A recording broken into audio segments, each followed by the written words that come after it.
Donc bonjour à tous.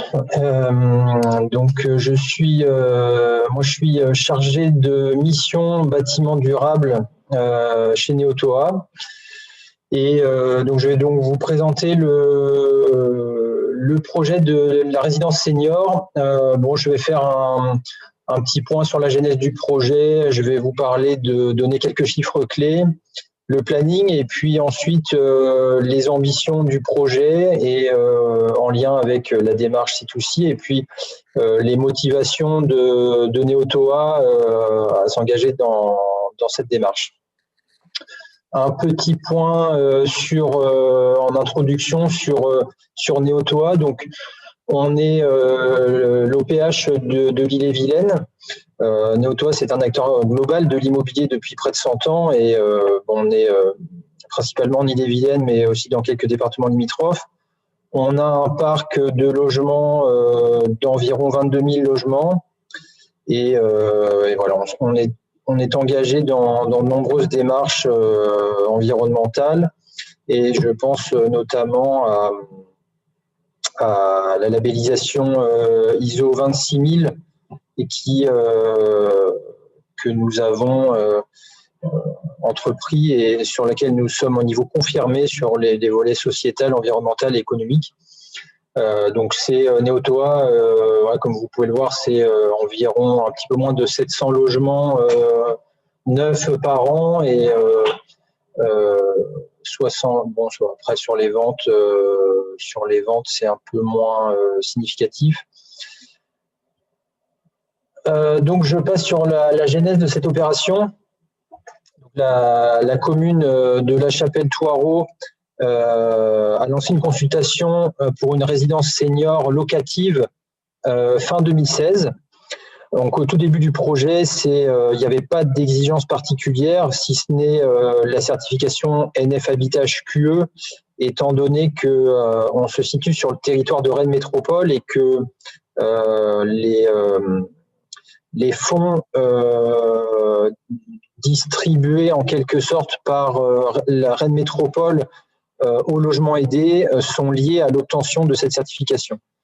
C'est la particularité sur le territoire de Rennes Métropole. Et donc, c'est en cours de consultation suite à un voyage d'études des élus de la commune qu'ils ont décidé d'ajouter le volet économie circulaire à cette opération. Donc, c'est bien la commune qui a été à l'initiative de la démarche et qui nous a poussé en quelque sorte de manière positive à nous lancer dans cette voie et apporter cette innovation. Et donc, Neotoa a été retenu pour la réalisation de cette opération grâce aux garanties que nous avons pu apporter pour porter cette démarche. Neotoa a donc mis en œuvre les moyens nécessaires à l'atteinte des objectifs de la commune. Donc on a missionné Upcyclea en tant que AMO C2C et l'agence d'architecture d'ici de là qui est impliquée dans tout un tas de démarches de ce type-là en lien avec les innovations environnementales. Donc, on s'est entouré de partenaires sachants, on va dire, pour nous accompagner dans ce projet. Quelques chiffres clés. Donc, cette résidence, c'est 19 logements locatifs pour une surface totale de un peu plus de 1000 m² pour la partie logement et puis une salle commune d'environ 50 m². Comme je disais tout à l'heure, la certification NF Habitage QE, elle venait, on a obtenu une dérogation auprès de Rennes Métropole parce que malheureusement, certaines exigences du référentiel étaient un petit peu en opposition ou difficiles à tenir vis-à-vis de la certification de la démarche C2C. Donc, du coup, on a quand même obtenu cette dérogation. En termes de la réglementation, vis-à-vis de la réglementation thermique, on est à un niveau RT 2012 moins 20%, avec un DPE, on est classe B en énergie et classe C en émissions de gaz à effet de serre, donc un niveau tout à fait honnête par rapport à ce qui se fait aujourd'hui. Ce bâtiment sera donc le premier bâtiment français livré avec sa banque numérique de matériaux. Donc on est très fiers de faire partie de cette première expérience. J'ai fait un petit point sur les coûts parce que c'est toujours intéressant de parler du volet financier, évidemment. Le coût total du projet, c'est 2,7 millions d'euros, donc décomposé en 3 grands postes. La charge foncière globale, autour de 400 euros du mètre carré Chab. Les coûts de construction qui se situent à environ 1 800 euros hors taxe par mètre carré.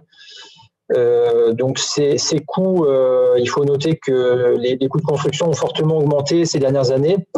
Et la conception du projet a entraîné des dépenses supplémentaires, ça c'est vrai. Mais Rennes Métropole nous a quand même aidé à équilibrer l'opération. À noter que sur cette opération, le montant de fonds propres en valeur absolue est quand même nettement supérieur à ce qu'on a l'habitude de pratiquer. Donc en ça, cette opération est vraiment un pilote et pas aujourd'hui un modèle abouti, facilement reproductible. Donc ça, il faut l'avoir en tête. Toutefois, nous, on espère évidemment qu'on va pouvoir capitaliser sur cette expérience et pouvoir identifier lorsque l'opération sera terminée, ce sera l'heure du bilan, du retour d'expérience, pouvoir identifier des pistes d'amélioration à l'avenir et notamment économiques, parce qu'aujourd'hui, c'est vrai que pour ce type d'opération, les fonds qui ont été mobilisés par Neotoa sont au-delà de ce qu'on a l'habitude de faire. J'ai remis du coup la décomposition du financement. Donc on voit que par rapport à... Si tu veux bien, Paul, je vais te demander d'accélérer un petit peu parce qu'il y a beaucoup de choses à dire. D'accord, ok. Bon, je voulais mettre ça pour montrer que Rennes Métropole avait quand même largement contribué. Un point, rapidement sur le planning, pour dire que ce qui est intéressant sur cette slide, c'est que c'est la phase au printemps 2017 des ateliers participatifs avec les futurs résidents. Voilà, après, le déroulé classique et la livraison est prévue en fin 2021. Voilà, donc là, le bâtiment est en cours. Je reviens sur les objectifs. C'est vrai que parmi les 5 objectifs principaux, il y avait la réalisation d'un habitat qui soit dédié aux seniors et adapté à tous les usagers. Donc, ce bâtiment va proposer des principes d'aménagement, des choix d'équipements qui vont faciliter la vie des résidents. Le cadre de vie agréable et accessible avec des espaces piétons, des liaisons douces, etc. pour que les habitants puissent circuler en toute sécurité et par tous les modes de déplacement. Le point important aussi, c'est la salle commune qui a vocation à être animée par une personne dans le but d'accompagner le public, enfin les résidents, pour maintenir l'autonomie, pour lutter contre l'exclusion et la perte de repères, maintenir le lien social et valoriser les personnes en leur donnant des objectifs, des missions, des activités. Donc, il y a également tout un travail sur le parcours résidentiel et notamment pour pallier à la perte de mobilité. Ensuite, il y a tout un tout un travail sur effectivement la conception, le choix de matériaux écologiques, ce que tu disais Eric tout à l'heure, tout le volet déconstruction, l'intégration de toutes ces problématiques-là. Et puis enfin, la question du bien-être qui a fait partie des attentes fortes qui ont été exprimées par les résidents et qui ont été traduites dans le cahier des charges et intégrées par l'équipe de conception. Donc ça, c'est un point, qui a su être pris en compte par d'ici de là notamment et c'était très bien géré. Donc, sur les motivations de Néotoa, il faut savoir que l'innovation fait partie de l'ADN de Néotoa. L'innovation sociale, évidemment, est au cœur de nos préoccupations. L'innovation technique, parce que sur ce projet en ossature bois et paille, c'est une conception qu'on ne pratique pas tous les jours, même si on est bien conscient que ça a vocation à se développer. Et puis l'innovation, bien sûr, dans la démarche, puisque comme on le disait, c'est le premier livré avec la banque de matériaux. Nous, on pense que cette démarche est vraiment porteuse et ça nous permet d'expérimenter beaucoup de choses, notamment, j'avais listé on va pouvoir mesurer les bénéfices et les freins de cette démarche. On va pouvoir mesurer également la capacité du tissu entrepreneurial à s'adapter à cette nouvelle démarche. Et puis, on va surtout pouvoir tester la gestion de la banque numérique de matériaux en lien avec notre cellule numérique et le déploiement qui est en cours de notre démarche BIM Exploitation. Donc, tout ça, c'est des points très importants. Et puis, pour finir, je dirais que la qualité de service pour les résidents et pour les territoires est très importante pour nous. Et donc, ce projet est un bon exemple d'une démarche qui a permis de mesurer notre capacité à répondre aux attentes de toutes les parties au travers des ateliers de conception. Et voilà, c'est encore une fois, c'est un moyen de diversifier pour nous notre savoir-faire et de le montrer et de valoriser l'image de Néotoa au travers de ces innovations. Voilà. Merci beaucoup, Paul. Merci beaucoup, c'était très clair. Si tu veux prendre la suite, Benoît, pour justement rentrer en détail. Merci beaucoup à vous deux pour vos présentations. Est-ce que vous m'entendez bien déjà? On t'entend bien, oui. Ok, super. Alors, j'essaye de vous partager la présentation et vous me dites si ça lag, parce que du coup, je n'ai pas réussi à retrouver une connexion très stable. Donc, j'espère que ça va le faire. Donc, encore une fois, merci pour vos deux présentations. Ça va se compléter ce que je vais dire, mais je vais peut-être accélérer du coup parce qu'il y a des choses qui ont déjà été annoncées. Donc, pour me présenter rapidement, moi, je suis architecte et conducteur de travaux à l'agence d'ici de là. C'est une agence d'architecture qui se veut innovante en éco-construction et en démarche participative, qui fait partie de notre ADN. On a été créé en 2012, on est passé sous statut SCOP en 2014 et on est aujourd'hui 7. Donc, on est basé à Rennes et on travaille avec les ressources de ce riche territoire qu'on a la chance d'avoir autour du bassin rennais. On accompagne, nous, les maîtres d'ouvrage sur tout type de projet, des constructions, extensions, réno. On travaille à toutes les échelles. On fait du logement collectif, d'équipements publics, des bureaux, scolaires, médical, etc. pour citer ce qui nous occupe particulièrement en ce moment. Et notre ambition, c'est de diffuser pour tous une architecture qui va être respectueuse de son environnement et de l'humain. Donc, on s'inscrit dans une logique de développement durable et d'implication du coup des futurs usagers pour créer une architecture adaptée aux besoins et aux cadres de vie. Et en ce sens, Upcycléa, qui nous réunit aujourd'hui, et Néotoa partagent ces valeurs qu'on porte, nous, côté maîtrise d'œuvre, côté architecte. Et notre mode de conception intègre ces enjeux-là. C'est très important pour ce type de projet qui est une convergence de l'ensemble des acteurs, ce qui est indispensable à sa réussite. Je fais juste une petite aparté puisqu'on se présente aujourd'hui comme membre d'une constellation de réseaux qu'on accompagne, qu'on développe et inversement, qui ont beaucoup d'importance pour l'architecture et le projet qu'on vous présente aujourd'hui. C'est des lieux et des temps où on se décentre aussi de nos ambitions entrepreneuriales chacun, où on travaille collectivement le fond des sujets qui nous animent. Et c'est des moments d'entraide, de résolution de problèmes, mais aussi de célébration et d'ouverture au public de nos pratiques, comme on est en train de faire là. Et à ce titre, il y aura un webinaire d'ailleurs à Bibois à venir sur le projet de la résidence seigneuriale, beaucoup plus orienté sur le mode constructif et l'aspect technique lié à l'ossature bois-paille.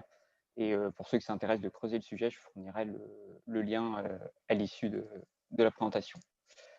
Donc pour résumer les acteurs, mais on en a déjà beaucoup parlé, et Paul a exprimé l'initiative à la base de la mairie de la Chapelle-Thoireau, hein, avec donc le maire Jean-François Buon et maintenant Régine Armand et la nouvelle équipe municipale qui sont tous très impliqués. Néotoa évidemment comme bailleur social qui s'est proposé des logements locatifs et d'accession. Et donc, comme Paul vous l'a présenté, qui a mis en place une ingénierie spécifique dans le cadre de ce projet. Rennes Métropole, nous-mêmes et une constellation de BET, Nox Feu, Nox Ingénierie, H3C, Force et Appui en structure et Upcycléa en assistance à maîtrise d'ouvrage pour la partie C2C. Le programme de ce bâtiment était déjà en soi innovant et était tendu vers ces objectifs communs. C'était déjà une réflexion autour de l'économie circulaire qui était portée par la mairie, hein, et les enjeux liés au vieillissement de la population sur le territoire de la Chapelle-Thoireau. C'est un territoire qui est intéressant puisqu'on s'inscrit en cœur de bourg.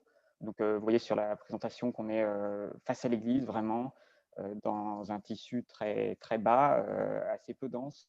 Et on vient rajouter donc 19 logements, un bâtiment assez important. En démarche participative, ça a été très important pour la pédagogie et l'acculturation un petit peu de tout le monde à ces nouvelles pratiques et un chantier en paille.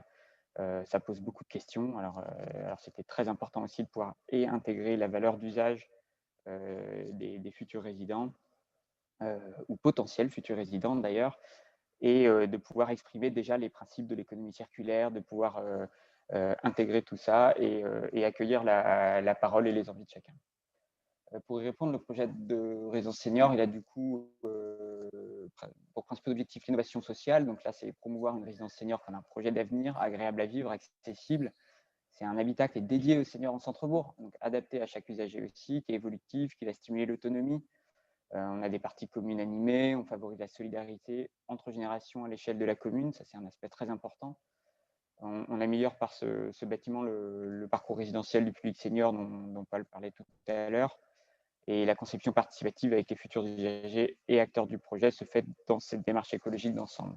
L'idée est de tendre du coup vers une empreinte écologique, une empreinte positive, et l'économie circulaire qui est appliquée au bâtiment en projetant dès maintenant, dès la conception, la régénération des ressources du bâtiment en fin de vie, a été actualisée par l'assistance de Upcycléa sur le rôle AMO de l'opération. Donc là, on a vraiment une place publique pour la vieillesse qui est accueillie en centre-bourg. C'est un projet social qui est très visible, qui a beaucoup d'impact à l'échelle de la commune et qui se retrouve fortement médiatisé à ce jour, et on s'en félicite. Le calendrier, je ne repasse pas trop dessus puisque Paul l'a abordé tout à l'heure. Donc la démarche participative de conception, il y a eu donc 3 ateliers qui ont permis de déterminer les objectifs C2C du projet. Un premier atelier animé par Upcycléa, qui a eu lieu avec les usagers, les acteurs du projet, qui a permis de distinguer 4 empreintes positives. Donc, on va avoir l'éco-conception du bâtiment, donc des choix de matériaux sains, upcyclables, on va dire, donc réutilisation de ces matériaux, la réalisation d'une banque de matériaux, d'un bâtiment ressources pour demain, un pôle principal d'animation et d'échange aussi, qui est un bâtiment qui, par ses animations et son organisation, va favoriser les échanges entre les résidents et les connecter à la vie locale. C'était un autre point très important. Une empreinte sur l'aspect santé et bien-être, qui est un bâtiment qui améliore aussi la santé et le bien-être de chacun de ses occupants. Et enfin, un autre point non négligeable, qui était aussi une OCN, une alimentation en circuit court, par la production, la distribution locale de nourriture, la valorisation des biodéchets, qui tend plus généralement vers l'autonomie en eau avec un fonctionnement en boucle fermée. Un deuxième atelier s'est fait là en avril 2017, donc on a créé et animé, qui s'est déroulé pour travailler les objectifs plus architecturaux du projet, donc les espaces à partager notamment, et les ateliers ils ont eu pour but d'assurer un petit peu la pertinence de la réponse architecturale et la cohérence des besoins des futurs et potentiels usagers, puisque tous ceux qui ont participé ne vont pas forcément être locataires à terme. Un troisième et dernier atelier, enfin, nous a permis d'interroger l'esquisse du projet et les matériaux qui pourraient être mis en œuvre dans la conception générale du projet. Donc, pour ces potentiels futurs locataires, nous, ce qui compte beaucoup dans notre démarche, c'est de leur donner de la visibilité, beaucoup d'empathie à la valeur d'usage et à ceux qui feront vivre le bâtiment. Et ça a été vraiment une bonne expérience pour ce projet-là de réunir tout ce monde autour d'un projet social de centre-bourg qui est bien plus qu'une simple maison senior et l'application, on va dire, technique de ces choses-là. Cette médiation-là, elle continue aujourd'hui, puisque l'équipe municipale joue aussi un rôle de médiation et, entre guillemets, de permanence architecturale, puisque un chantier comme ça pose question à l'échelle d'un bourg comme la Chapelle-Thoireau, une commune de 1200 habitants. De bourg, ça interroge de voir cette paille se monter, ça pose des questions techniques, de pérennité, etc. Et donc, il y a une maquette, comme vous voyez là, qui est stockée à la mairie, qui a été fournie par l'entreprise de charpente, donc la SCOB, et qui permet aux gens de bien comprendre la construction des parois, la conception du bâtiment. Et la mairie a accueilli régulièrement, l'équipe municipale aussi, pour nous permettre d'accompagner la population de la Chapelle-Thoireau dans ce rôle de médiation architecturale, on va dire. Rapidement, le plan MAS, donc le projet avait pour objectif de s'insérer en cœur de bourg sans trop brusquer le paysage urbain. Donc, ce qui est ressorti des ateliers et ce qu'on a essayé de mettre en avant, c'était une sobriété, une simplicité d'usage. Et on a essayé de faire émerger une volumétrie qui donne l'impression de plusieurs bâtiments accolés les uns aux autres, puisqu'on est quand même dans une échelle qui est largement supérieure au gabarit qu'on trouve à la Chapelle-Thoireau. Et la pluralité de matériaux qu'on a trouvés en façade permet d'intensifier un petit peu ce sentiment et d'intégrer un peu mieux le projet dans cette échelle de centre-bourg. On a privilégié du coup la qualité des espaces. Les logements sont assez généreux. On est sur 50 mètres carrés pour les T2, 67 mètres carrés pour les T3, qui sont traversants tous. Les T2, alors tous les logements possèdent balcon ou terrasse plein sud, et les T2 qui sont mono-orientés sont du coup mono-orientés sud. On a aussi au rez-de-chaussée, que vous voyez en vert là, une salle commune qui est pensée directement comme transformable en T2, donc tout est prévu en attente pour que ça puisse être également un futur logement. Et on a intégré aussi tout un tas d'espaces extérieurs qui sont des jardins partagés, un verger, voilà, tout un tas d'usages qu'on peut aussi rajouter dans le bâtiment. Donc pour l'aspect banque de matériaux, je vous disais que ça rejoignait aussi l'approche architecturale qu'on a pu avoir en façade. Donc là, c'est la vue PC qu'on a pu fournir. Donc on voit bien là un petit peu le morcellement de la façade. Un travail aussi sur les toitures pour venir un petit peu casser l'image monolithique de ce bâtiment. Et les matériaux de façade sont aussi cohérents avec la démarche C2C. Donc, on a été chercher des matériaux sains, du bois de pays, du cèdre, la terre sous deux formes, la terre crue qu'on va retrouver en enduit. Alors ça, c'est un enjeu technique. On enduit la terre directement collée sur la paille, et la terre cuite aussi également avec des tuiles émaillées. Et enfin du zinc et toute une partie en bardage aluminium. Alors tout ça, ça a impliqué aussi beaucoup de réflexion, même si je ne vais pas trop le détailler parce que c'est un petit peu lourd, mais c'est aussi beaucoup d'implications dans l'écriture des CCTP. Il y a une annexe pour le C2C, les prescriptions communes ont été largement détaillées. Ensuite, dans chaque lot, on a précisé les attentes pour réussir à atteindre cet objectif de 50% de produits C2C ou C2C potentiel pour ce qui n'est pas directement industrialisé.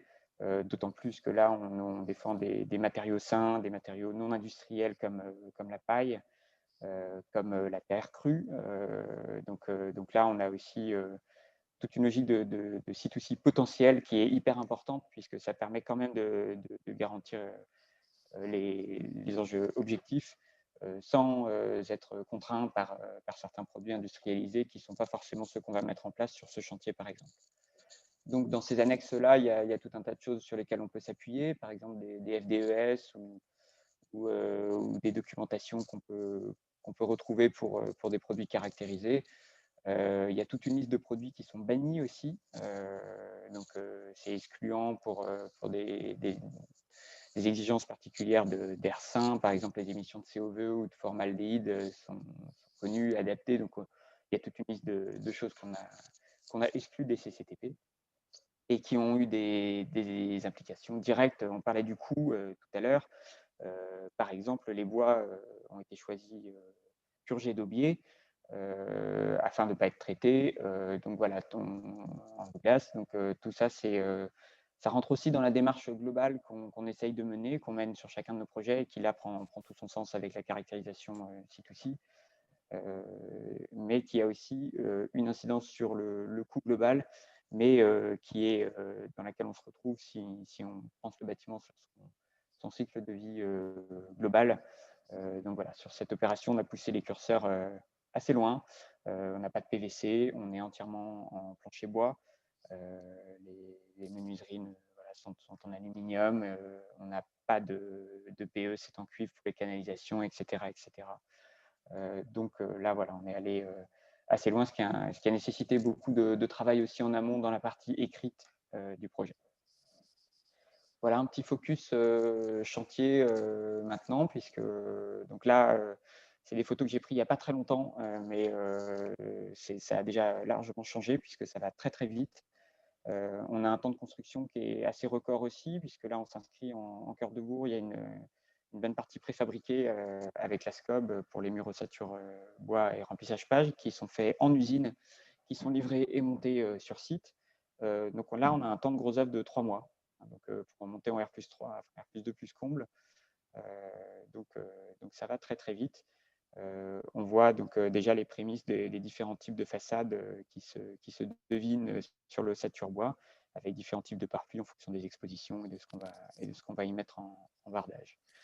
Un gros enjeu aussi, c'est, puisqu'il s'agit de ne pas faire de déchets, c'est aussi un suivi de chantier très appuyé pour ne surtout rien jeter, ne rien gâcher lors de la levée de la construction bois. Là, ça s'est fait pendant l'automne. Ça devait démarrer plus tôt, mais il y a eu un petit problème de Covid entre-temps. Et donc, on a construit pendant une période un peu moins adaptée, mais ça s'est très, très bien passé avec une forte implication des entreprises que je remercie chaleureusement parce que tout le monde a su s'adapter. Et donc, une protection des bois, une protection des ouvrages sur la paille qui est un enjeu énorme pour nous, puisque c'est gage de pérennité et pour la vie future du bâtiment, mais aussi d'éviter de générer d'autres déchets. Donc là, par exemple, vous voyez un produit qui a été appliqué sur les planchers, qui est un produit WetGuard de chez Siga, pour ne pas les citer, et qui permet à la fois de faire respirer les planchers, d'être perméable à la vapeur, mais pas à l'eau liquide, et donc de protéger les bois pendant la phase chantier. Et ensuite, c'est vraiment une exigence technique. Donc là, si vous regardez le webinaire Abibois qu'on vous fournira, on va détailler ça un petit peu plus. Mais voilà, tout ça pour dire que la partie chantier est extrêmement importante dans cette logique globale. Et donc, pour conclure et pour aller dans le sens de ce qui a été dit avant, l'idée, c'est de changer complètement tout ce paradigme autour de la construction et d'avoir une approche globale de réduction des déchets dans l'acte de construire, et qu'on préfère mettre en avant la régénération des ressources pour avoir une empreinte écologique positive. Et donc, on pourrait le résumer en disant que l'idée, c'est de faire bien plutôt que moins mal, et qu'il n'y a pas de déchets, que tout est ressource dans ce bâtiment et dans ce processus global. Donc, ça demande à revoir notre façon de concevoir. Donc, c'était fantastique sur ce projet, puisqu'on a été un petit peu tous dans la même cohérence et même façon de réfléchir. Donc, on se doit d'avoir cette vision globale et l'écosystème du mode de construire. C'est porté par la coopération entre toutes les parties prenantes de la boucle, et on trouve du coup ensemble des solutions innovantes et génératrices. Donc, nous, on s'appuie sur cette diversité de ressources pour cultiver les spécificités de chacun, déterminer l'équilibre dans l'usage de ces ressources. La mise en œuvre dans ce procédé de conception et de construction, ça engendre effectivement, comme on le disait, puisque c'est quand même un des enjeux principaux, un surcoût financier au moment de la construction, on va dire en comparaison à un projet conventionnel, pour faire le parallèle avec ce qui se passe en agriculture et dans l'alimentation. Et l'économie du projet doit se lire dans ce cercle vertueux de retour sur l'économie et sur le territoire, dans lequel s'inscrit le projet, avec des matériaux sains, renouvelables, recyclables, réutilisables, disponibles, locaux et peu transformés, comme on va voir là avec la paille, et comme on peut retrouver dans une dynamique de territoire avec des entreprises locales qu'on va former. On a la chance autour de Rennes d'avoir un bassin très actif sur l'éco-construction avec des entreprises compétentes, qualifiées, d'autres entreprises qui l'étaient moins et qui se forment. Ici, la Charpente, par exemple, est accompagnée par un AMO, paille, qui nous a permis de les aider, de les accompagner, de développer leurs connaissances aussi. Et voilà, c'est tout ça, ces enjeux d'investissement sur le territoire pour aider à faire mieux et à faire bien plutôt que moins mal. Voilà, merci à tous, j'espère avoir été clair. Merci Benoît, merci beaucoup. Donc, moi j'aime beaucoup ce projet en fait, parce que c'est à la fois un projet où on parle de paille et on parle aussi, je vais en dire deux mots en fait, d'intelligence artificielle, et que finalement ce projet-là, dans ces 1000 mètres carrés, on peut le comparer on parlait tout à l'heure du siège social de Vinci, 74 000 mètres carrés, la Corée Palbourg, c'est 88 000 mètres carrés. Donc, il y a des choses à apprendre en fait sur 1000 mètres carrés qui peuvent servir à tous, et c'est l'objet aussi de ces webinaires-là. Par rapport à ce que disait Paul et par rapport à ce que je disais à l'instant, de dire en fait finalement, on met de la technologie, on joint la technologie de la paille. Et on parlait également de coûts globaux. Aujourd'hui, c'est pour ça qu'on a utilisé en fait une banque digitale de matériaux. On a utilisé donc le logiciel MyPsycléa parce que ces données qu'on a importées, alors on n'est pas passé par du BIM, on est passé par une table des matériaux sous Excel que du coup on a importé dans la banque de matériaux, parce que derrière ça nous permettra de faire des calculs de non-toxicité, des calculs, on verra tout à l'heure en fait de circularité, et ensuite de pouvoir gérer en exploitation les ressources à travers des écosystèmes de régénération ou de réemploi. Donc on a utilisé par exemple un module inventaire pour pouvoir rentrer ces gisements et pour faire des générations automatiques de signatures circulaires. Donc là, aujourd'hui, à ce stade, on a à peu près caractérisé 31% du bâtiment en termes de données. Hein, évidemment, les produits sont identifiés, etc. La construction a commencé. Mais en termes de ces données, on a à ce jour à peu près 31% du bâtiment, une grosse partie du gros œuvre, et puis une partie en fait de la structure bois, une partie des menuiseries, donc, et autres. Et ça nous a permis, par exemple, de commencer à faire des calculs. De se dire, aujourd'hui, compte tenu de ce qu'on a caractérisé, encore une fois, on n'est qu'à 31% de caractérisation sur la totalité, alors en masse, donc sur la totalité du bâtiment et des produits associés. On voit déjà en fait qu'on est très bien parti en matière d'empreinte carbone. Donc, ce n'est pas complètement une surprise en fait, puisque c'est ce qu'on visait. Mais là, on est capable de le mesurer, on est capable de voir aussi où est-ce qu'on pourrait améliorer les choses en fait dans le temps grâce à ces données qu'on trouve dans les passeports circulaires, et compte tenu des quantités, nous permettent de faire des calculs en fait en termes de l'empreinte carbone du bâtiment.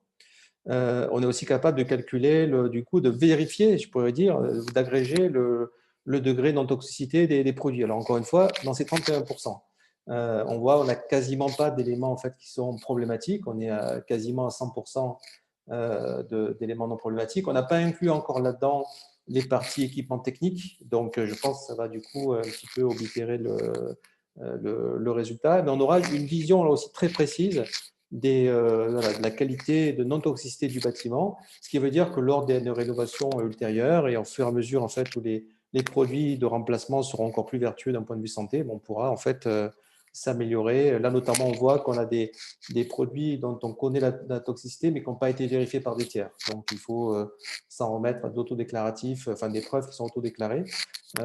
C'est encore mieux si on a des preuves en fait en majorité qui sont déclarées par des tiers, voire carrément des certificats argent ou or en fait cradle to cradle.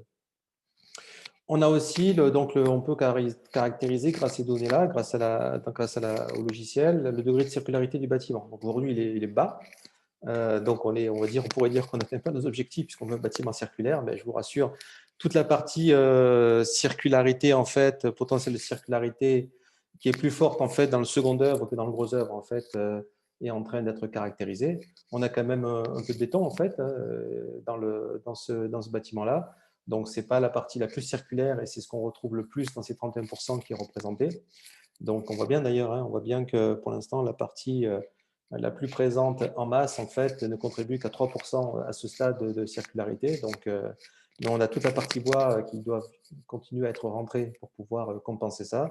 et en termes de part de recyclé, et en termes de prochains usages. Donc, c'est intéressant quand on fait ces simulations sur la base des gisements qui constituent le bâtiment pendant la vie du bâtiment, et à fur et à mesure on va les donner effectivement, de voir comment évolue cette signature circulaire.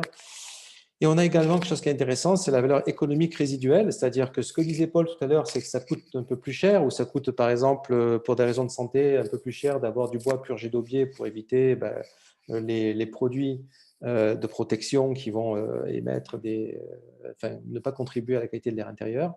Mais on voit que déjà, à ce stade, à hauteur de 31%, et ça va considérablement augmenter, on voit que si aujourd'hui on devait tout déconstruire, y compris donc la structure, soit en privilégiant 100%, et c'est la courbe de droite, soit en montant, si on veut vraiment optimiser la rentabilité, en ne dépassant pas les 20%, puisqu'en fait, je pense que c'est entre les 20% et les 100%, c'est vraiment la partie béton.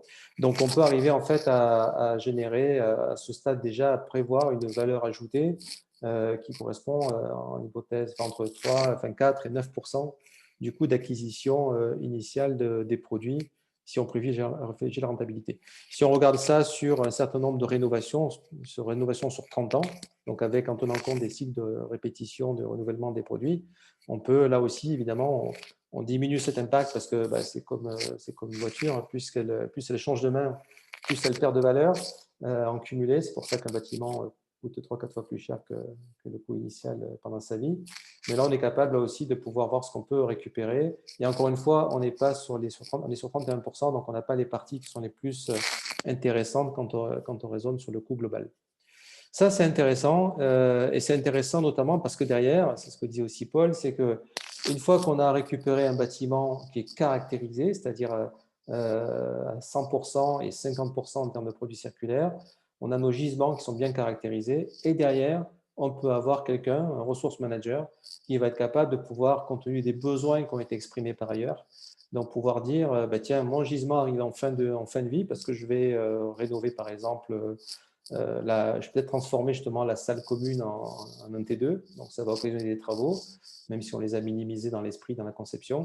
Donc il y a des produits qui vont sortir, qu'est-ce qu'on va faire? Et parce qu'on recense en fait des besoins et parce qu'on recense des transformateurs, on est capable de créer des écosystèmes en utilisant justement des techniques d'IA qui vont travailler sur les matériaux communs entre ceux qui ont des besoins, ceux qui ont des gisements, et des algorithmes en fait, de systèmes experts qui permettent de faire des rapprochements pour créer des écosystèmes viables. Et qui permettent aussi de calculer par écosystème, du coup, les déchets évités, le CO2 évité et le bilan économique. Donc, on est vraiment capable aujourd'hui de pouvoir, avec un bâtiment comme la seigneuriale, de calculer vraiment le scope 3. En termes CO2, par exemple, c'est aussi bien l'amont, donc le carbone gris, mais l'aval, qu'est-ce qu'est le CO2 qui sera utilisé pour upcycler ou réemployer mes produits. Et également le bilan économique pour qu'on puisse dire on a fait des choix en amont qui nous coûtent, mais on a en fait en aval quelque chose qui nous rapporte. Donc ça, pour conclure, en fait, c'est voilà comment ça fonctionne. Hein. C'est j'ai des gisements en fait chez Néotois. Donc imaginez au niveau de tout le bailleur, en fait, de tout le parc Néotois. J'ai des gisements sur un chantier qui va être rénové. J'ai des besoins sur un autre chantier de construction. Je peux donc arriver à connecter l'un et l'autre et à faire du réemploi en boucle fermée au sein de Néotois. Ou parce que j'ai recensé les besoins des fabricants qui veulent récupérer des produits pour régénérer des produits, les réintégrer dans le processus de production, peut-être pour refaire un lino, ou si je suis dans le cas de la paille, en fait, avec Profibre, pour intégrer un cycle biologique et nourrir le sol qui servira à faire de la paille. Ou si j'ai aucune solution, peut-être de placer par des places de marché ou des associations locales en fait, pour récupérer les produits usagés. Donc vous voyez, ce qui est intéressant, c'est qu'on n'a pas de déchets sur ce chantier-là. On a pris les meilleurs produits possibles. On a mis des seuils, on n'a pas mis 100% de produits circulaires, on a mis 50% parce qu'on a tenu compte de certaines réalités économiques et techniques.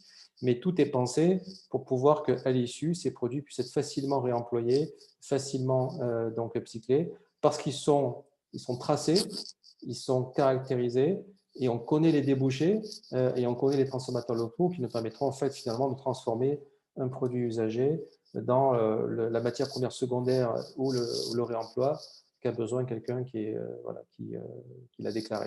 Donc on voit maintenant, on commence à voir le lien entre, par exemple, un bâtiment et le territoire. Si sur le territoire, au-delà même des besoins du bailleur, il y a des besoins de réemploi ou de matières premières secondaires, on peut commencer à faire circuler ces ressources au niveau d'un territoire. Et c'est parce qu'on a pensé notre bâtiment, notre seigneurial comme une banque de matériaux, qu'on peut contribuer en fait à créer des écosystèmes territoriaux, source d'emplois locaux et source de préservation des ressources.